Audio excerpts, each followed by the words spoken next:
Boa tarde, meu nome é André, eu sou professor da rede estadual do projeto Esporte Educa, do Esporte Educa, do Colégio Polivalente Frei João Batista, da CRE de Anápolis. Trabalho com voleibol. E hoje vou passar para os alunos o posicionamento em quadra, a relação entre posicionamento, as diagonais e correspondentes. E é isso aí, vamos lá. Vou mudar a câmera aqui.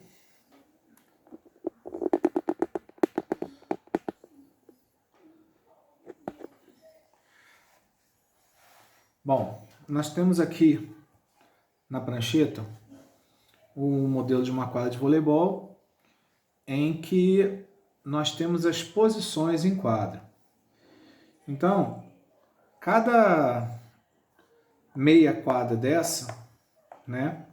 Lembrando que uma quadra de voleibol tem 18 metros de comprimento, 9 de largura e consiste em dois quadrados de 9 por 9. Ela também é dividida em duas zonas de ataque, próximo à rede, e zona de defesa. A linha que separa as duas é chamada de linha de ataque. Esse prolongamento da linha é para evitar que o jogador de defesa, quando venha fazer um ataque do fundo, ele se aproveite da falta de demarcação do lado de fora e venha queimar, né? Ou seja, pular na área de ataque. Bom, o posicionamento dos jogadores foi colocado da seguinte forma. A posição 1, posição 2, posição 3, posição 4, posição 5 e posição 6. A posição 1 também é chamada de defesa direita. Tá? Ele vai defender, na zona direita. Tá? A posição 2 é chamada de ataque direito, também conhecido como saída de rede. E a gente vai falar melhor disso depois. A posição 3 é o atacante central. A posição 4 é o ataque esquerdo, também conhecido como entrada de rede. E a posição 5 é também conhecida como defesa esquerda. Logicamente, a posição 6 é a defesa central. Então, os jogadores eles têm que se posicionar na quadra de uma tal forma em que eles consigam ocupar os espaços sem se posicionar muito de forma desorganizada. Então, lembrando que as pecinhas, apesar de ter o mesmo número, não são os números das posições, são os números de jogadores.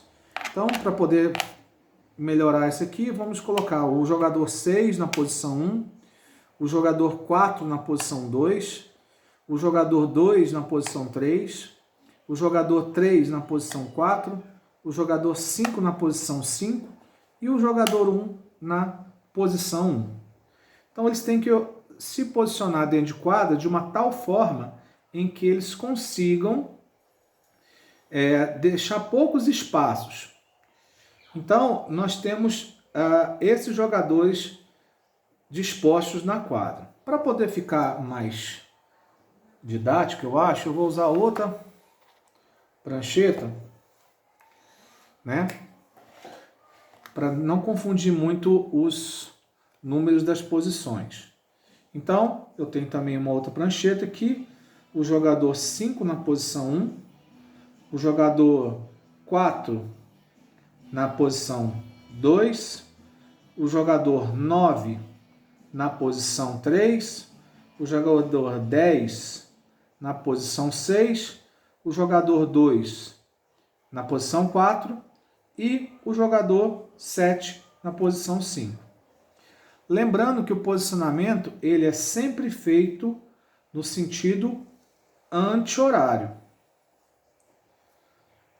Então, você tem na posição 5, da posição 1, aliás, posição 1, jogador 5, posição 2, jogador 4, posição 3, o jogador 9, posição 4, o jogador 2, posição 5, jogador 7 e posição 6, o jogador número 10.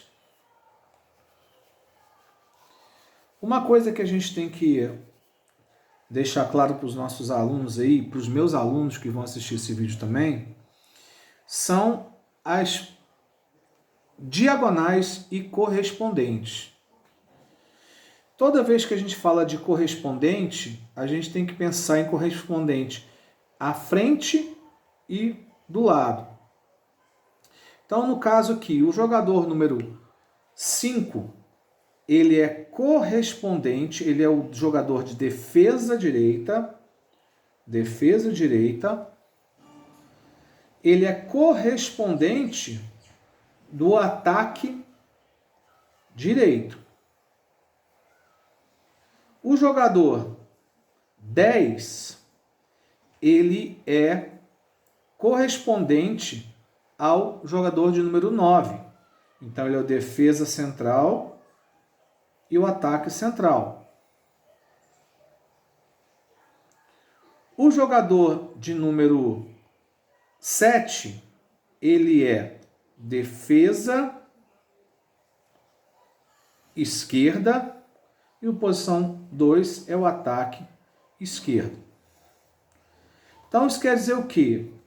Que os jogadores que são correspondentes, eles são correspondentes na zona de ataque e na zona de defesa. Quer dizer o quê? Essas linhas são imaginárias, né? Só para poder visualizar melhor. Quer dizer o quê? Que o jogador de posição 4, ou posição 5, aliás, ele nunca pode, se ele está na defesa direita, na posição 1, ele nunca pode, antes do jogo começar, se posicionar à frente do ataque direito, já que ele é um jogador de defesa. Após o saque,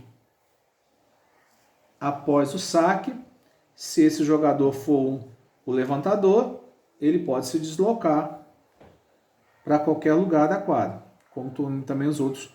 Mas no momento do saque, a correspondência tem que ser respeitada. Quem está no ataque, continua no ataque.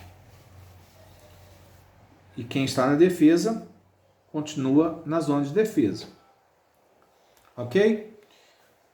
Próximo vídeo a gente vai falar sobre o rodízio e as diagonais.